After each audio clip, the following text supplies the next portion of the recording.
आज हम साइकोलॉजी का, मनोविज्ञान का, बिहार बोर्ड का पहला चैप्टर का अध्ययन करेंगे, जिसका नाम है मनोवैज्ञानिक गुणों में भिन्नताएं, यानी वेरिएशन इन साइकोलॉजिकल एट्रीब्यूट्स। अब इसमें हम क्या पढ़ेंगे, इसका है इंट्रोडक्शन। यह अध्ययन उन तरीकों को समझने में हमारी मदद करता है जिनसे लोग एक दूसरे से भिन्न होते हैं। यानी इस चैप्टर में हम पढ़ेंगे कि एक आदमी दूसरे आदमी से अलग क्यों है, उस किस वजह से एक आदमी दूसरे आदमी से अलग है और उसके क्या क्या कारण है। कहता है कि हम अलग, एक आदमी दूसरे आदमी से अलग इस वजह से नहीं है कि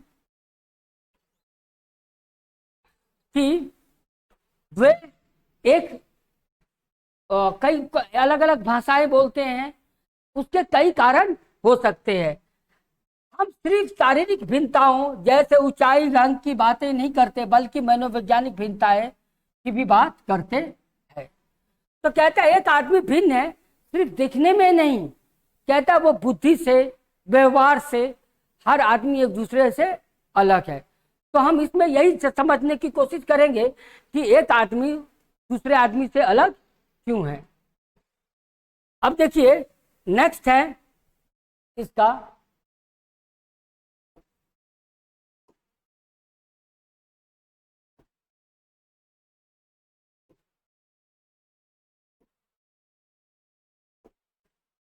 देखिए व्यक्तिगत भिन्नताएं। अब हम समझने की कोशिश करते हैं पहला कि व्यक्तिगत भिन्नताएं होती क्या है, जिसको हम कहते हैं इंग्लिश में इंडिविजुअल डिफरेंस।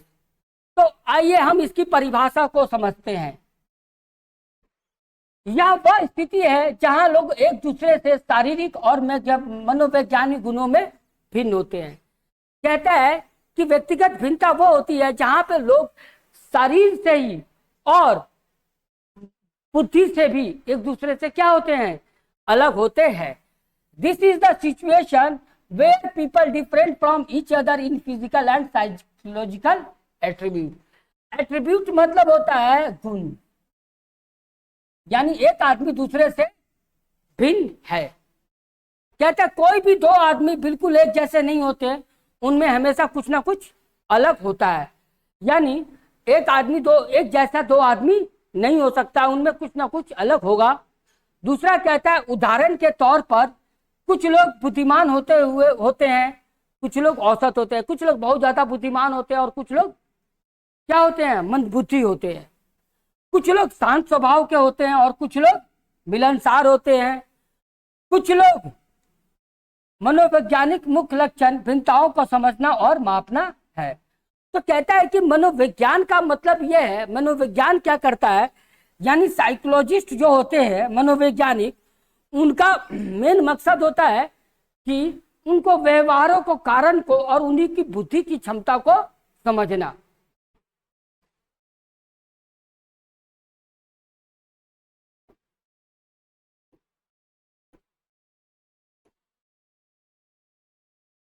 अब देखिए मनोवैज्ञानिक गुणों का मूल्यांकन। मनोवैज्ञानिक गुणों का मूल्यांकन कैसे होता है, यानी जो मनोवैज्ञानिक होते हैं वह किसी की गुण को कैसे समझते हैं कि यह आदमी बहुत तेज है, साधारण है, या पढ़ने में अच्छा है, यह कुछ गुण में प्रभावशाली है। तो असेसमेंट मतलब होता है, मूल्यांकन मतलब पता करना। किस तरीके से, वैज्ञानिक तरीके से, यानी पता लगाना कि कोई आदमी ऐसा क्यों है। किस तरीके से, साइंटिफिक तरीके से पता लगाना। इसे कहते हैं असेसमेंट ऑफ साइकोलॉजिकल एट्रीब्यूट। अब उसका तरीका क्या है, तो पहले जानते हैं मूल्यांकन क्या है। यह व्यवस्थित तरीका है जिससे हम किसी व्यक्ति के मनोवैज्ञानिक गुणों के बारे में जानकारी एकत्र करते हैं। यह ऐसा विधि है जिसके द्वारा हम किसी आदमी के गुणों के बारे में जानने की कोशिश करते हैं कि वो आदमी वैसा क्यों है, उसका गुण क्या है। उसका स्वभाव शांत है, भड़कीला है, कुशैला है, किस तरह का व्यक्ति है। दूसरा, यह जानकारी विभिन्न विभिन्न उद्देश्यों के लिए उपयोगी की जाती है। भविष्यवाणी करना, निदान करना, हस्तक्षेप करना। अच्छा, ऐसा जरूरी क्यों है? उस आदमी के व्यवहार को जानेंगे, समझेंगे, तब हम क्या कर सकते हैं, हम निर्णय ले सकते हैं कि वो आदमी आगे चलकर भविष्य में किस तरह का उसका व्यक्तित्व होगा, वो किस तरह का निर्णय करेगा। अगर कोई आदमी की रुचि खेलने में है तो वो खिलाड़ी बनेगा, किसी के एक्टिंग में है तो वो हीरो बनेगा, कोई मैथ्स के प्रॉब्लम सॉल्व करता है तो वो इंजीनियर बनेगा। यानी इन सब चीज़ों की जानने की कोशिश करते हैं। तो कहता है मूल्यांकन, मनोवैज्ञानिक मूल्यांकन के तरीके। तो कहता है कि हम अब किसी आदमी का मूल्यांकन कैसे करते हैं कि वो आदमी का स्वभाव कैसा है, कैसा नहीं है, साइंटिफिक तरीके से, वैज्ञानिक तरीके से। तो कहता है पहला मनोवैज्ञानिक प्रशिक्षण, साइकोलॉजिकल टेस्ट। हम उसका क्या लेते हैं, एक परीक्षा लेते हैं। तो आप समझते हैं कि किसी भी आदमी आप पढ़ने में कैसे हैं, तो आपकी भी परीक्षा ली जाती है, जिससे पता चलता है कि आप किस सब्जेक्ट में ज़्यादा अच्छे हैं, किस सब्जेक्ट में ज़्यादा कमज़ोर है। जिस सब्जेक्ट में आप ज़्यादा विषय में ज़्यादा कमज़ोर होंगे, उस विषय में क्या होगा, आपको ज़्यादा से ज़्यादा उस पर ध्यान दिया जाएगा और ये कोशिश किया जाएगा कि वो सब्जेक्ट में आप कमज़ोर क्यों हैं।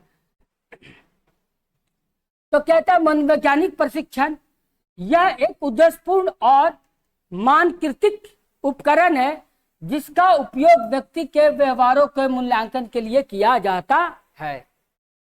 अब कहता है ये एक तरीका है जिसके तरीका क्या होता है, हम आदमी के मन की स्थिति को जानते हैं। अब यह प्रशिक्षण बुद्धिमत्ता, योग्यता और व्यक्ति के आदि को मापता है। तो साइकोलॉजिकल टेस्ट क्या नापता है? साइकोलॉजिकल टेस्ट आपका इंटेलिजेंसी, एप्टीट्यूड और पर्सनालिटी। कहता है कि आपका साइकोलॉजिकल टेस्ट से हम आपकी बुद्धि को नापते हैं, इंटेलिजेंसी को, आपके एप्टीट्यूड को नापते हैं कि आप किसी काम को सीख सकते हैं या नहीं, और आपकी पर्सनालिटी को देखा जाता है और समझा जाता है कि आपका व्यक्तित्व कैसा है। अब देखिए, तो कहता है कि मूल्यांकन का 3 आधार है। जैसे कि हम आपका परीक्षा देते हैं तो परीक्षा में आपके व्यवहार को समझते हैं, बुद्धि के स्तर को, आप कुछ चीज कितना सीखे हैं यह जानने की कोशिश करते हैं, और आपका लिखने का स्वभाव, झुकाव किस तरफ है। दूसरा कहता है इसके लिए कहता है कि तरीका क्या क्या है इनको मेजर करने का। तो बुद्धि परीक्षा, आईक्यू टेस्ट और पर्सनालिटी क्वेश्चनियर, इंटरव्यू। तो कहता है कि इसके लिए हम क्या करते हैं, पर्सनालिटी, ये तीनों चीज को नापने के लिए हम आपसे कोई क्वेश्चन पेपर दे देते हैं, सॉल्व कीजिए। आपसे कुछ प्रश्न पूछ लेते हैं, लिखने के लिए दे देते हैं। जो आपके परीक्षा होता है, 10वीं की परीक्षा दे रहे हैं, 12वीं की क्या दे रहे हैं, उनसे इन तीनों चीज का स्तर का पता चलता है। अब तीसरा है साक्षात्कार यानी इंटरव्यू। इंटरव्यू भी एक ऐसा तरीका है जिससे हम किसी की बुद्धि की परीक्षा ले सकते हैं। यानी हम जान सकते हैं कि उस आदमी का पर्सनालिटी कैसा है, उसका बुद्धि कैसा है, और वो क्या चीज़ सीख सकता है और क्या चीज़ नहीं सीख सकता। मान लीजिए आपकी कंपनी है और आप इंटरव्यू ले रहे हैं, तो आप ये जानने की कोशिश करेंगे कि जो आदमी है आपके सामने, उससे पूछताछ करके आप ये जानने की कोशिश करेंगे कि वो आपके कंपनी के काम के लिए अच्छा है कि नहीं है, वो आपके कंपनी को काम को समझेगा कि नहीं समझेगा, और वो किस तरह के काम को करेगा। तो देखिए, इसमें एक व्यक्ति इंटरव्यू लेता है और दूसरा आदमी इंटरव्यू देता है। ये आमने सामने की चीज होती है, बातचीत होती है, और एक दूसरे को सोचते और समझते हैं। तो कहता है यह नौकरी के लिए उम्मीदवारों के चयन करने या परामर्श देने में उपयोगी है। तो इंटरव्यू हम किसी को नौकरी देते हैं तो रखते हैं। दूसरा है केस स्टडी। कहता है यह व्यक्ति या छोटे समूहों का गहन अध्ययन करता है। यानी केस स्टडी ये होता है कि आप किसी चीज को लंबे समय तक कहीं पे आप जाते हैं और देखते हैं कि यहाँ के लोगों में कुछ विशेष तरह की आदत है, तो आप उसको अध्ययन करने के लिए, उनके जीवन को समझने के लिए आप वहाँ पे 1 महीने तक रहते हैं, 10 दिन तक रहते हैं, लंबे समय तक, और जानने की कोशिश करते हैं। इसे कहते हैं केस स्टडी। केस स्टडी में होता है कि क्या होता है, जैसे कि आप कहीं पे गए और गर्म इलाका है, तो गर्म इलाके में लोग अलग तरीके से रहेंगे, सर्दी वाले जगहों पे लोग अलग तरीके से रहेंगे। तो जब आप जाएंगे और देखेंगे उनके रहने का लाइफ स्टाइल, रहने किस तरीके से वो रहते हैं, उसको कहते हैं केस स्टडी। तो जो गर्म प्रदेश में होंगे वो ज़्यादातर लोग ठंडी ठंडी चीज़ें खाएंगे पिएंगे, और जो ठंडी प्रदेश में रहेंगे वे ज़्यादातर लोग किस तरह की चीज़ें अपनाएंगे, वो ज़्यादातर डाइट में वैसी चीज़ें लेंगे जो कि उनके शरीर को क्या करता हो, गर्म रखता हो। तो यहाँ पर अब बात होती है, तो इसके बारे में हमें क्या पता चलता है, इसके थ्रू हमें यह पता चलता है कि उस व्यक्ति का जीवन, इतिहास, समस्याएं और सफलताओं के बारे में पता चलता है। यानी कुल मिलाकर हम ये सोचते हैं और ये समझने की कोशिश करते हैं कि केस स्टडी शॉर्ट टर्म के लिए नहीं होता है। हम किसी से इंटरव्यू लेते हैं तो इंटरव्यू में हम उसको रखते हैं, उस आदमी के 10 से 15 मिनट में जानने और समझ जाते हैं कि वो व्यक्ति हमारे लिए उपयोगी है कि नहीं, वो हमारे कंपनी में आकर काम कर सकता है कि नहीं। पर जो केस स्टडी होता है वो एक रिसर्च वर्क होता है। ये 6 महीने का होता है, 7 महीने का होता है, 1 साल का भी हो सकता है, 10 साल का भी हो सकता है।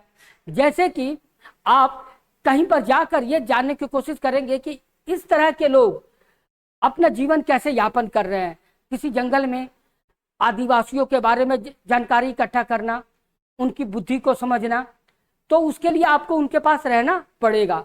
ठंडे प्रदेश में जैसे साइबेरिया जैसे कंट्री है, यहाँ पे -40 डिग्री टेम्परेचर होता है, वहाँ पे लोग कैसे रह रहे हैं, इसको समझने के लिए आपको वहाँ पे रहना पड़ेगा।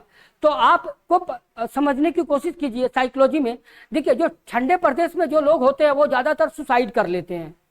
कुछ भी प्रॉब्लम्स आती है वो जल्दी सुसाइड करने की सोच लेते हैं। क्यों? कारण ये है कि साइबेरिया में डार्क होता है ज़्यादातर, वहाँ पे दिन छोटा होता है और रात लंबी होती है। तो जहाँ पे क्या होता है, दिन छोटा होगा, रात लंबी होगी, तो वहाँ पे लोगों के बीच में नेगेटिविटी विचारधाराएं ज़्यादा होंगी। वो संघर्ष को एक्सेप्ट नहीं करेंगे। पर जहाँ पर दिन लंबी होती है, इक्वेटर पार्ट मतलब आप ये समझने की कोशिश कीजिए कि जहाँ पे पृथ्वी पे ज़्यादा जहाँ दिन लंबा होता है, वहाँ पे लोग जुझारू होते हैं, मेहनती होते हैं, वो हर प्रॉब्लम को हंसते हुए एक्सेप्ट करते हैं। तो देखिए, यहाँ पर भी बिहेवियर में बदलाव आ रहा है। तो अगर आपको जानने की कोशिश करना होगा कि जो साइबेरिया ठंडे प्रदेश में लोग क्यों सुसाइड कर लेते हैं, तो आपको वहाँ पे केस स्टडी देखना पड़ेगा। तो ये लंबे समय का है। अब दूसरा है कि किसी आदमी की पर्सनल लाइफ हिस्ट्री, प्रॉब्लम्स और सक्सेस और अनसक्सेस को समझना हो तो हमें उसके ऊपर केस स्टडी करना पड़ेगा, क्योंकि उस आदमी की साइकोलॉजी कैसे चेंज होती है और कैसे नहीं होती है। लास्ट जो पॉइंट है, ऑब्जर्वेशन मतलब किसी आदमी के एटीट्यूड को ध्यान से देखना, ध्यान से समझना। यानी कभी कभी क्या होता यह है कि देखिए, जैसे पुलिस होती है, तो पुलिस कोई घटना घट जाती है तो पुलिस साइकोलॉजिकली मदद लेती है। यानी उस घटना में वो इन्वॉल्व नहीं होकर वो सीधा उस घटना को देखती है, और तटस्थ होके, जो आदमी तटस्थ होके किसी घटनाओं को देखता और समझता है, उसको पता चलता है कि कौन गलत है कौन सही है, और किसी का व्यवहार किस हद तक गलत है और सही है। ऑब्जर्वेशन में हम इन्वॉल्व नहीं होते हैं, हम बस तटस्थ होते हैं और दोनों की बातों को सुनते हैं। जैसे कि आप देखिए, कोर्ट में जज होता है, जज किसी के साइड नहीं होता, बस वो दोनों की बातों को ऑब्जर्व कर रहा होता है और उस पर अपना डिसीजन देता है। तो ये एक ऑब्जर्वेशन है। दूसरा आपका जो है वो है डोमेन ऑफ साइकोलॉजिकल एट्रीब्यूट्स।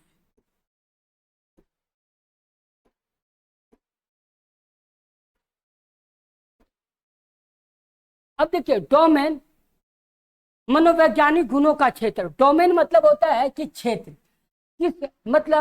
किसमें आप ज्यादा अच्छे हैं, तो अब तक हमने जानने की कोशिश की कि एक आदमी दूसरे आदमी से अलग क्यों है, दूसरा उस आदमी को कैसे हम साइंटिफिक आधार पर हम उसका प्रशिक्षण कैसे करते हैं, और तीसरा हमने जानने की कोशिश की कि उसके अलग अलग आधार क्या है।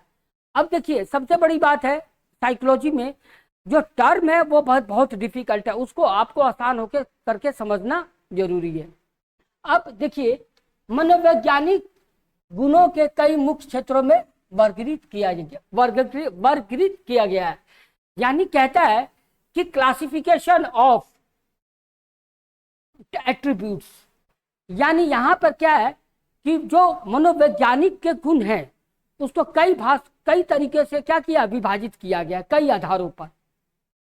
कहने का मतलब है psychological attribute are classified into several main domain. तो कहता है कि जैसे कि मनोविज्ञान को समझने के लिए यानी कई आधारों पर इसको वर्गीकृत किया गया, वर्गीकृत करना मतलब विभाजन किया गया है। जैसे कि पहला बुद्धि के आधार पर, दूसरा योग्यता के आधार पर, तीसरा रुचि के आधार पर, और चौथा पर्सनालिटी के आधार पर।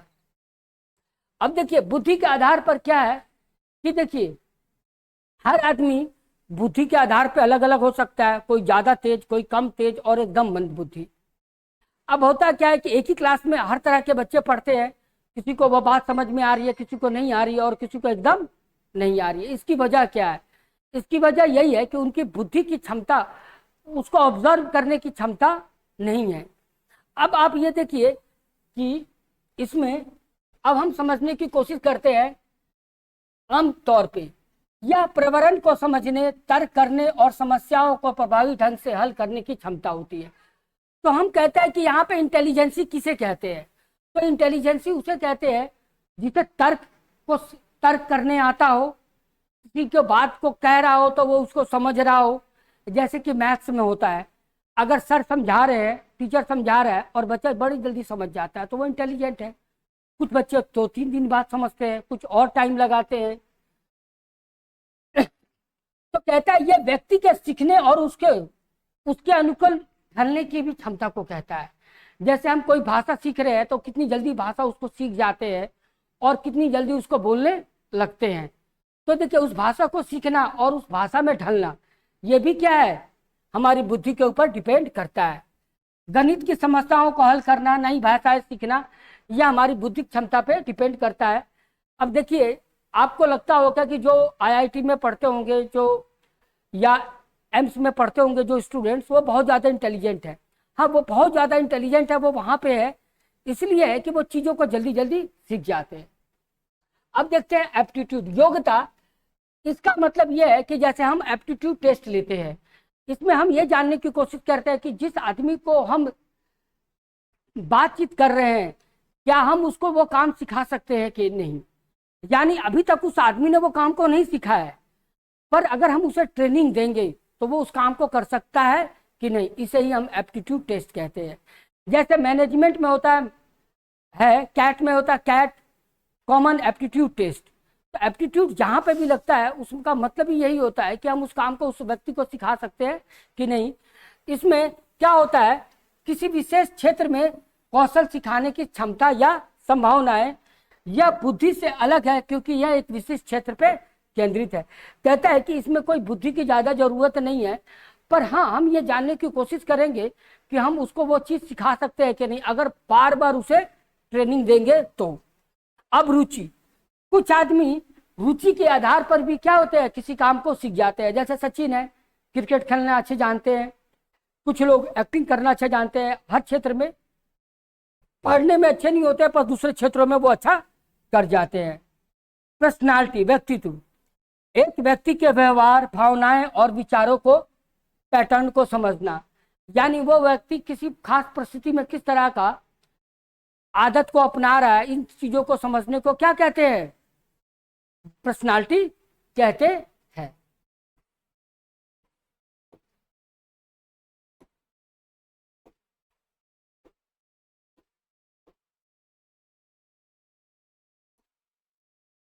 अब देखिए बुद्धिमत्ता के सिद्धांत, थ्योरी ऑफ इंटेलिजेंसी।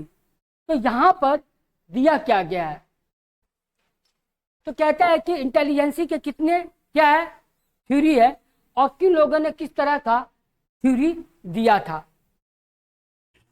तो पहली बात इसको समझिए, psychologist have tried to explain intelligence in various ways, some prominent theory are given.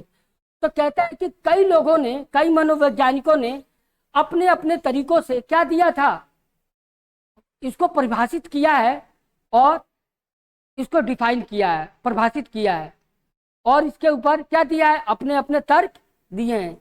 जैसे कि सबसे पहले जिन्होंने दिया था two factor theory by Charles Spearman. Charles Spearman ने टू फैक्टर यानी द्विकारक सिद्धांत दिया था। इसमें उन्होंने क्या दिया था, स्पीयरमैन ने सुझाव दिया था कि बुद्धिमत्ता दो कारक होते हैं। उन्होंने बोला कि बुद्धि होती है वो दो तरह की होती है, पहला जी कारक और दूसरा एस कारक। एक जी कारक और एक एस कारक। जी कारक वो है, वो समान बुद्धि है, ये इस तरह की बुद्धि है जो कि हमारे रोजमर्रा की कामों को जिससे हम करते हैं, जैसे खाना, उठना, बैठना, खाना पीना, सोना वगैरह, वह सारी बुद्धि किसमें आती है, ये सारी बुद्धि जो आती है वह जी कारक होती है, जिसको हम अपने दैनिक कार्यों के लिए करते हैं। एस फैक्टर यानी एस कारक, ये एक स्पेशलाइज्ड होती है, यानी एक विशिष्ट तरह की बुद्धि होती है, एक स्पेशल तरह की बुद्धि होती है जिससे हम स्पेशल काम कर सकते हैं, जिसके द्वारा हम सारे काम नहीं कर सकते, जैसे गाना, गणित के सब प्रॉब्लम को सॉल्व करना, पढ़ना, कोई भाषा बोलना। इसमें जब तक हमने ट्रेनिंग नहीं लिया होगा तब तक हम इसमें निपुण नहीं हो सकते हैं। तो देखिए, इसमें ये वे विशिष्ट क्षमताएं हैं जो केवल हम ट्रेनिंग लेने के बाद ही कर सकते हैं, जैसे संगीत कौशल और गणित कौशल।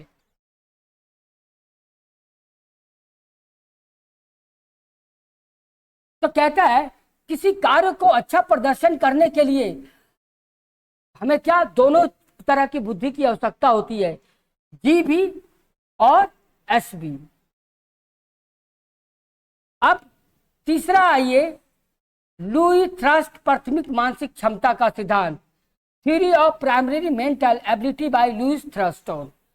तो लुई थ्रस्टन ने क्या कहा, लुई थ्रस्टन ने कहा जी कारक को अस्वीकार कर दिया। उन्होंने कहा बुद्धि एक समान क्षमता नहीं है बल्कि 7 अलग अलग प्राथमिक मानसिकताओं का एक समूह है।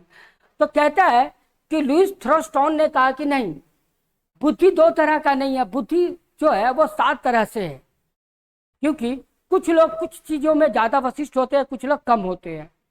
तो उन्होंने बुद्धि को 7 भागों में विभाजित किया। वे क्षमताएं क्या है, बुद्धि की 7 क्षमताएं होती है। पहला होता है शब्द प्रवाह, जैसे किसी भी भाषाओं को समझना। क्या शब्द प्रवाह मतलब भाषाओं को वर्ड फ्लुएंसी, यानी भाषाओं को बोलना। कुछ लोग हिंदी समझ जाते हैं, इंग्लिश समझ जाते हैं, सारी भाषाओं को समझना। दूसरा स्थानीय संबंध, स्थानिक संबंध। तीसरा संख्यात्मक योग्यता, यानी कुछ लोग गणित में बहुत अच्छे होते हैं, यानी मैथ में बहुत अच्छे होते हैं। कुछ लोग की दिमागी शक्ति बहुत अच्छी होती है। कुछ लोग क्या होते हैं, इंडक्टिव रीजनिंग, यानी तर्किक ज्ञान, कुछ लोग तर्क में बहुत अच्छे होते हैं। कुछ लोग वर्बल, किसी भी चीज को पढ़कर जल्दी समझ जाते हैं। और तो उन्होंने 7 तरह के बातें कही। वो क्या थी, कहा कि शब्द प्रवाह, spatial relation, numerical ability, memory, inductive reasoning, perceptual speed, मौखिक समझ। यानी ये जो 7 समझ है ये काफी जरूरी है।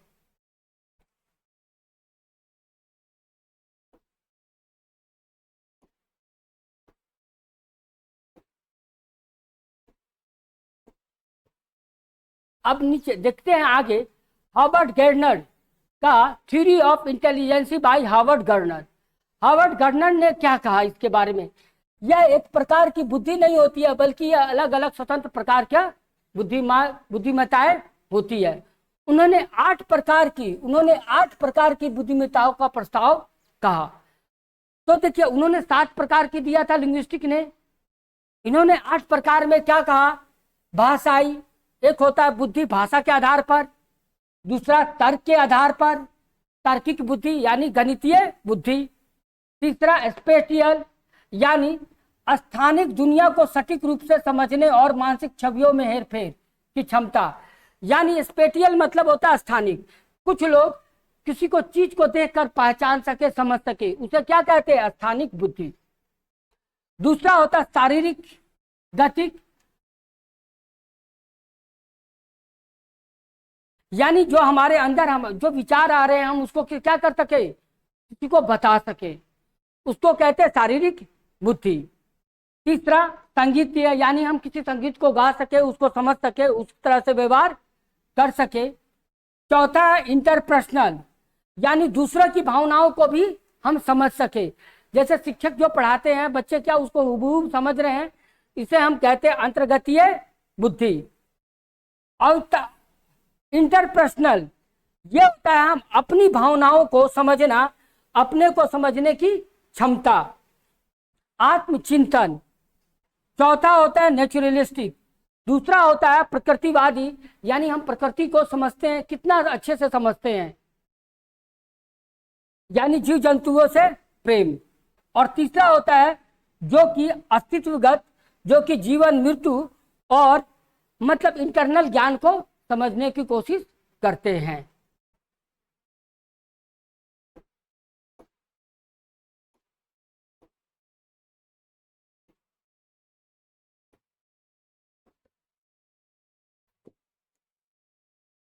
भावनात्मक बुद्धि, देखिए भावनात्मक बुद्धि होता है इमोशनल इंटेलिजेंसी, ये वो बुद्धि होती है जो हम भावनाओं से जुड़ी होती है, हमारी भावनाओं से, हमारे मन से।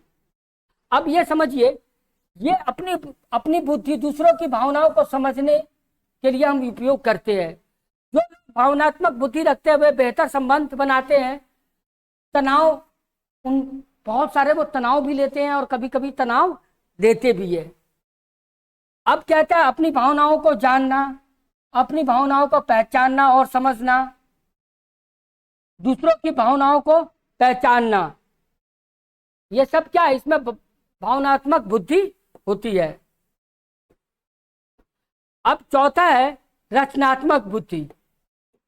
देखिए, रचनात्मक बुद्धि वो है जिसमें हम किसी काम को करने की क्षमता होती है, जैसे बनाने की क्षमता, जैसे घर बनाना, डिजाइन करना, कपड़े का डिजाइनिंग करना, एडिटिंग करना, वीडियो बनाना, ये सारा क्या रचनात्मक कार्य है, किसी चीज का निर्माण करना। तो ये कहता है कि जरूरी नहीं हो कि कुछ नया और उपयोगी उत्पन्न करने की क्षमता। तो कहता है कि इसमें बोलता है कि इसके लिए आपको बहुत ज्यादा बुद्धिमान होने की जरूरत नहीं है। इसमें अगर आप औसत भी है तो भी आप क्या कर सकते हैं? निर्माण चीजों वस्तुओं की कर सकते हैं।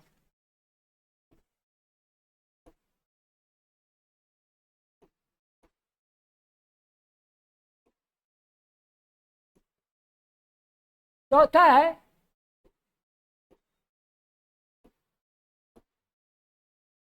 विशेष आवश्यकता वाले बच्चे, चिल्ड्रन विद स्पेशल नीड। देखिए, कुछ ऐसे बच्चे होते हैं जिनको किसी तरह की जरूरत होती है, किसी मदद की जरूरत है, वो होते हैं मंदबुद्धि बालक बच्चे।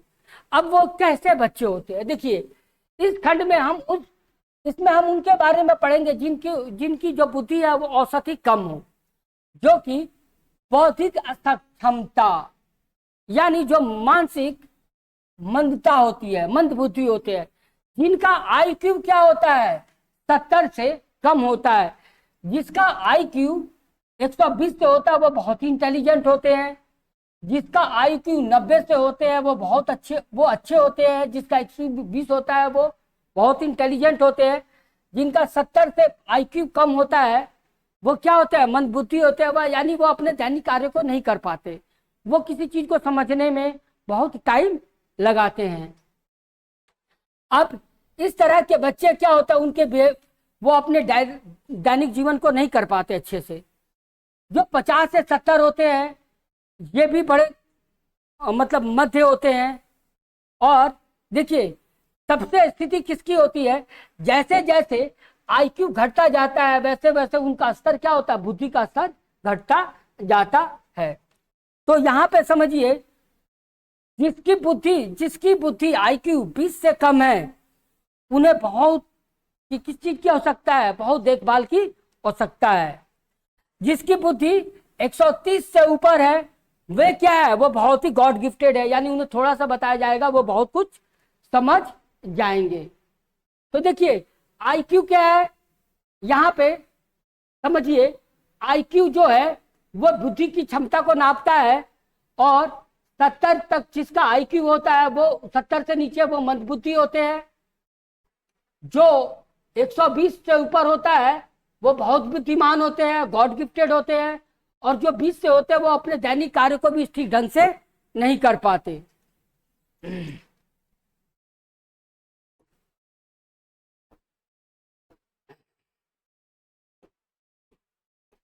अब देखिए निष्कर्ष। तो यह अध्ययन हमें समझाता है कि लोग अपनी मनोवैज्ञानिक विशेषताओं से क्यों भिन्न हैं। तो हमने अभी तक पढ़ा कि हर आदमी दूसरे आदमी से क्यों अलग है, क्योंकि इंटेलिजेंसी की वजह से, एप्टीट्यूड की वजह से और कार्य कुशलता की वजह से उसकी पर्सनालिटी हर आदमी दूसरे आदमी से अलग है। उसके कई रीजन हमने पढ़े, और कहता है कि आईक्यू भी उसको मेजर करने के लिए हम आईक्यू यूज करते हैं। अब ये चैप्टर में हमने इतना पढ़ा, यह मैंने तेजी से बताया, एक सारांश बताया इस चैप्टर का। इसका डिटेल नोट्स हम शीघ्र डालेंगे। Thank you.